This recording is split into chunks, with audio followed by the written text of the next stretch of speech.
I want to take you back to me on this program. March 24th, 2008. This was during the presidential campaign year. Obama had not yet won the Democratic presidential nomination. This was during the time of Operation Chaos, where this program was doing everything it could to keep Hillary Clinton's hopes alive and to keep the Democrat primary race interesting to the audience of this program. Obama was then senator, United States Senator from Illinois, and I proffered an opinion for you, the audience of this program. He represents the same damn stuff as Jesse Jackson.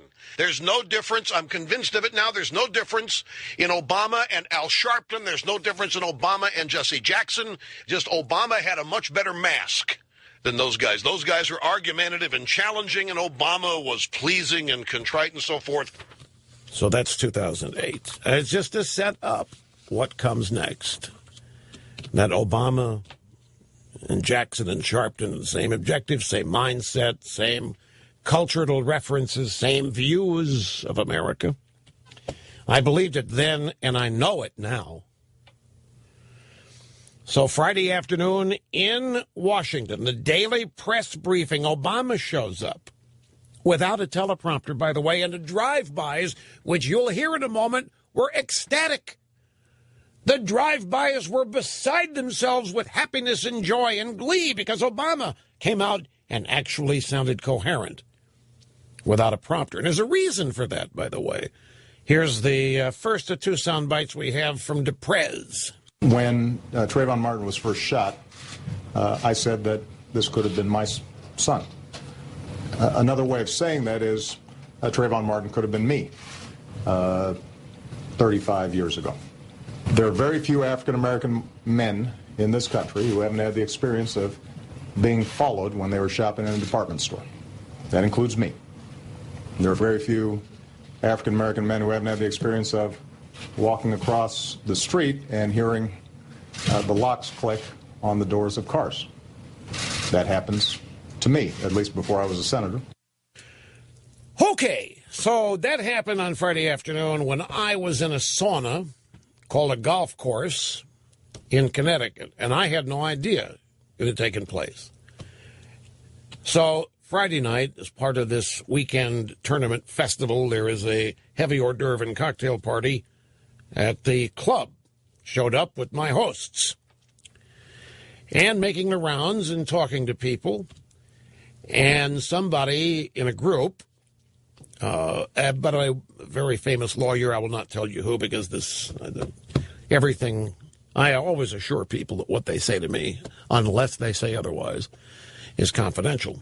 But you'd know the name of this lawyer. I don't know who the woman was. Might have been his wife, might have been a friend, but anyway, he told me what Obama said, and I'm looking at it, my mouth is wide open in disbelief. And I say, he said, what?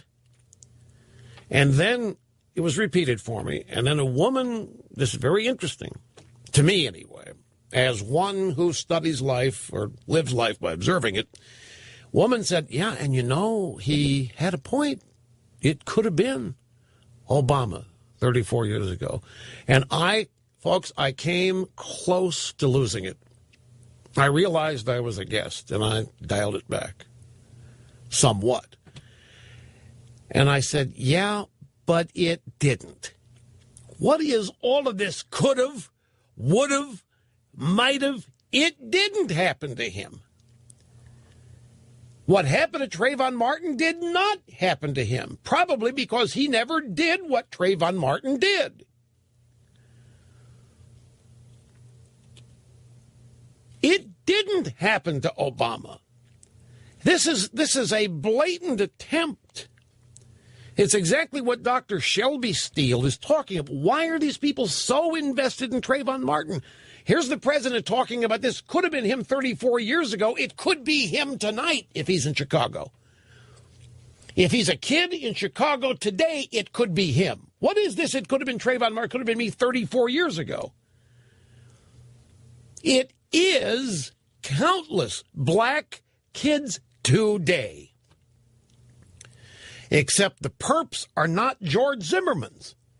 And so why this investment in Trayvon Martin? And Dr. Steele has it exactly right. It is to perpetuate the myth within the black community that all blacks remain helpless victims of white supremacy, white racism. When George Zimmerman isn't a Caucasian to begin with, there was no white racism involved here. That's why I played the clip for you of me from 2008 saying that Obama is no different than Jesse Jackson or Al Sharpton, and with this comment, making a point to go to the White House press room, pointing out it could have been him 35 years ago. I don't know. That's the kind of, I just think that's utterly irresponsible. It is certainly not healing. It's not even emotionally honest. But it is exactly who I've always thought Obama is.